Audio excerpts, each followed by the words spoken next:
Welcome, ladies and gents. Chris Andre here. You can find me at BetBoxing on Twitter for boxing-related tweets, or you can subscribe to the channel and click that notifications button and get a new notification whenever a new video is uploaded. This particular video is going to be a little bit different, my friends. I'm here to tell you a tale or two, so put on a brew and listen through. Back in May, I uploaded a video where I spoke of the mythological story of Odysseus and the cunning he displayed to overcome the Cyclops, Polyphemus.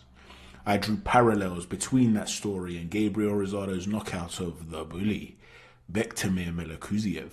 Well, despite waxing lyrical about the perspicacity of Odysseus, I did not enlighten you about the continuation of that story and how he undid all his astute intellectual work with errors born out of hubris, and how these lessons could apply to the heavyweight championship of the world. Hubris, from the ancient Greek Hubris, is an exaggerated confidence, an almost narcissistic level of pride and self-belief. The idea is fueled by the driving factor of arrogance and the concept that you can do all things alone without aid better than anyone else. The ancient Greeks consistently warned of the hazards and perils of hubris.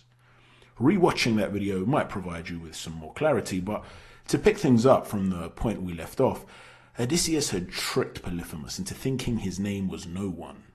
So when he later blinded him, the giant informed his brothers, whilst he was writhing in pain, that no one had pierced his eye. Odysseus would have escaped without consequence, but he allowed hubris to overcome him. His ego trumped his intellect in that moment. He wanted Polyphemus to know who had outsmarted him and who had stabbed him in the eye, because he wanted the glory. So he screamed, "I am Odysseus," as he sailed away from the island victorious. However, the father of that giant Cyclops was none other than Poseidon, the god of the sea. So as the Hellenic warrior sailed away, Polyphemus told his father the real name of the man who had been responsible. This triggered a chain of events that was to plague the life of Odysseus, cost him dearly, irrevocably changing the journey of his entire existence. Let us put that story to the side for a moment, because I also want to tell you the story of Ajax, the cousin of the heroic Achilles. His name in Greek, Aias, stems from the root aiazo, meaning to lament or to mourn. Very fitting, I'm sure you'll come to agree. Ajax was a soldier of esteem, trained by the centaur Chiron. He was renowned for his courage, brute strength, and masterful tactical nous in conflict. An unrivaled defense that prevented him from ever being wounded in combat. He was, in boxing terms, cut from the same cloth as defensive wizards such as Mayweather, Pep, Whitaker, Tony and Loche. He claimed 28 lives at the Battle of Troy, and he was himself unscathed, aka 28-0 with 28 KOs. There were countless examples of bravery, including the moment when Achilles had been killed by the arrow of Paris. The Trojans sought to steal his lifeless body as a trophy of victory. But Ajax and Odysseus fought valiantly to claim Achilles and ensure that he would be buried alongside his cousin Patroclus. Following his display of fortitude, Ajax claimed the magical armor of Achilles, but so did his fellow combatant Odysseus. However, prior to this, Ajax was filled with such extensive hubris that he would always turn down the help of others. He even rejected the help of the Olympian gods, including that of Athena, because he thought he did not need to listen to anybody else to win. This prevented him from making important allies. This hubris would come back to haunt him. The fact that both Ajax and Odysseus had strong claims to the reward led them to being asked to make their case. Ajax made a very strong case, highlighting his various exploits for the cause of war. Nevertheless, Athena, feeling slighted at his lack of humility when she had offered him help, punished him by helping Odysseus to be more eloquent in making his case. The latter was awarded the armor, and Ajax flew into a murderous rage. He felt so disrespected. How dare they pass him over? He wanted to kill them all, the entire council. But Athena intervened and deluded him, making him lose the clarity of his mind. He saw a flock of sheep. It was the spoils of war that the Greek army could use for wool and food, but his delusion made him think that they were members of the council. He would visualize them as King Agamemnon, Odysseus himself, and the council. So he slayed them all. His senses then returned, seeing himself covered in blood and realizing that he had just decimated the much-needed flock that his fellow soldiers had earned.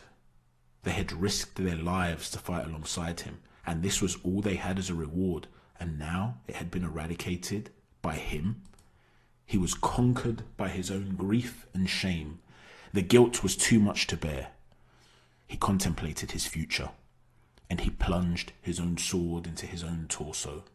The shame of hubris and the damage it had done was worse to him than the prospect of death. The lessons of hubris can be seen not just in the tales of ancient Greek heroes, but they can be reflected in the lives of the modern-day combatants, the gladiators of the squared circle, boxers. Deontay Wilder, the bronze bomber. He could have graced any Hellenic legend, the chiseled physique of a warrior king with a weapon so potent it only takes one swing. Many have fallen hitting the canvas courtesy of this formidable metaphorical sword. Kings and beasts, Olympians, personified nightmares, warriors and challengers to the throne from the world over, all have tasted the force of his sword. There is an adage that tells us success breeds success, but it also breeds hubris, and it is alleged by his former co-trainer Mark Breland that Wilder could only be spoken to through a confidant. Breland, a former gladiator that had already trodden the path that Wilder now walks, was allegedly ignored as Wilder sought to construct a tower of success without the wisdom of others. Why? Because, well, he knew best. He had no reason to doubt himself. Victory would be assured doing things his way, as had always been the case. However, after a contentious stalemate where neither man emerged victorious on the battlefield, Wilder and Fury would meet again. February 22nd, 2020. The bronze bomber would face off with the Gypsy King one more time. This time, there would be no stalemate. No impasse or deadlock, there was only fury. Ferocious fury, barbaric brutality and clear domination. Following this decimation, Tyson received his ovation whilst Deontay was left with the contemplation of his own annihilation. The king's forced abdication preceded an accusation, with Breland having to accept public denigration. Wilder had shifted the blame, convinced he was conspired against like Julius Caesar, a dagger in the back. After all, the only way he could taste defeat was via a treacherous attack, right? His own limitations were but a figment of other people's imaginations. It simply could not be possible to lose an altercation in his specialized vocation, and any argument to the contrary would merely trigger vexation. Hubris, my friends. So, can he adapt ahead of this final battle? Can he look deep into his soul and realize that he must metamorphosize and improve in order to dispatch of the Gypsy King? If not, do we not see the same type of hubris that Odysseus and Ajax displayed? Ajax felt like he could do it all alone, without the aid of Athena, disrespecting them and assuming he alone is capable of all things. Was Breland the Athena of this day? Whilst Odysseus felt he needed to proclaim the grand victory he had over the Cyclops to feed his ego, so the world would know he alone was responsible for overcoming Polyphemus. Count Cagliostro once proclaimed, "Victory has 100 fathers, but failure is an orphan." Very perceptive indeed. After all, everyone wants to claim victory, but no one is keen to claim a defeat. Just like Odysseus, Wilder wanted to feed his ego and claim fatherhood over victory, seeking adulation and glory. However, when the bronze bomber proclaimed defeat to be the responsibility of others, he displayed hubris. Will this arrogance, this hubris, stunt his potential growth and lead to his final capitulation at the fists of Fury? But Wilder is not the only man in this battle that might be guilty of hubris. This brings us on to the story of Icarus and his father Daedalus and its parallels to John and Tyson Fury. King Minos of Crete had ordered the genius inventor Daedalus to build an inescapable labyrinth to hold the Minotaur, a flesh-eating half-human, half-bull hybrid. Minos could use this labyrinth to imprison enemies, knowing they would be incapable of escaping and would act as food for the beast. In a bid to prevent the secrets of this maze from ever escaping, Minos imprisoned Daedalus and his son Icarus inside the labyrinth once they had finished its construction. But the genius improvised. He scoured the maze looking for bird feathers of all sizes. With a thread and wax, he was able to construct wings that would enable the pair to fly out at the top of the labyrinth and away from the island. He warned his son Icarus, "Do not fly too low, or the mist of the waves will wet your wings and make them too heavy to be aerodynamic. But do not fly too high either, my boy, because if you go too close to the sun, the wax holding the wings together shall melt." So they flew high above Crete, leaving the shores behind, grasping their freedom. Icarus's youthful experience took hold as he soared high above the Aegean Sea like an eagle, looking down at the clear waters with the sunlight bouncing off it like shimmering diamonds on a blue velvet robe. Nothing could stop him. He had the world at his feet, and Hubris whispered in his ear that there was nothing to fear of the sun. Fly towards this light, young Icarus. Seize the day, he told himself. Much to his father's horror, Icarus ignored Daedalus's pleas and listened to his own conscience. As he flew closer to the sun, the wax began to melt. Icarus's fate was sealed. His wings capitulated and he came crashing down to the sea like a rock. His heartbroken father had done his utmost to warn him of the perils again and again, but the power of hubris proved too seductive. Icarus was buried on a nearby island by his father, who named the island after him, Igaria. Tyson Fury, much like Icarus, seemed to be facing a future akin to an abyss, trapped in the labyrinth of depression, imprisoned there by journalists who sought to spin his every comment and action. His faith, above all, but his friends and his family, helped him escape this labyrinth, overcoming innermost demons, and seemingly insurmountable odds to rise to the top of the boxing world once more. Soaring above the heavyweight scene like Icarus in full flight, mingling with Hollywood stars in Sin City, adorned in Versace shirts and adored by a loving public. Are these merely the fruits of well-earned success, or are they traps placed at the feet by conniving hubris? His father, John Fury, just like Daedalus, sees the potential perils. John has consistently warned about the situation Tyson finds himself in. Tyson's newborn daughter, Athena, has, thank God, recently left intensive care. But his father, John, is concerned about the disruption to Fury's preparations. He told a newspaper recently, "I am his dad.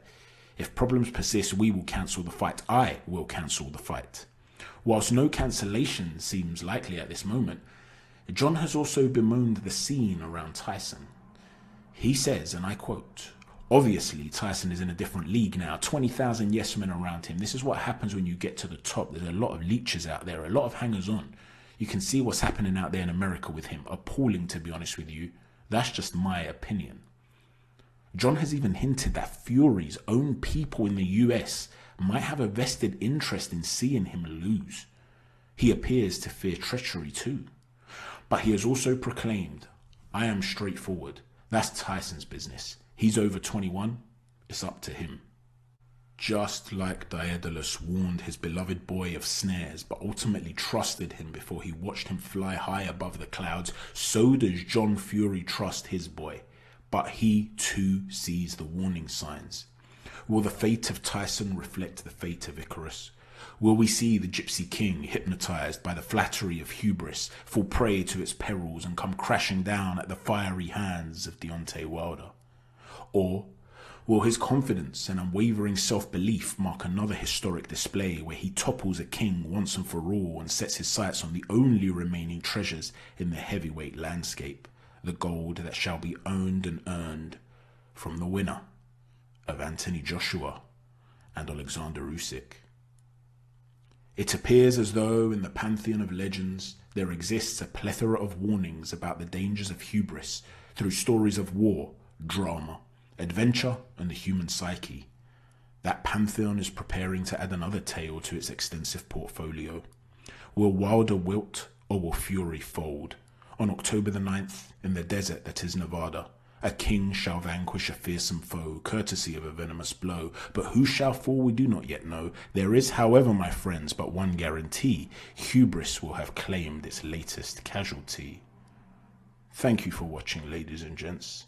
Take care, and God bless.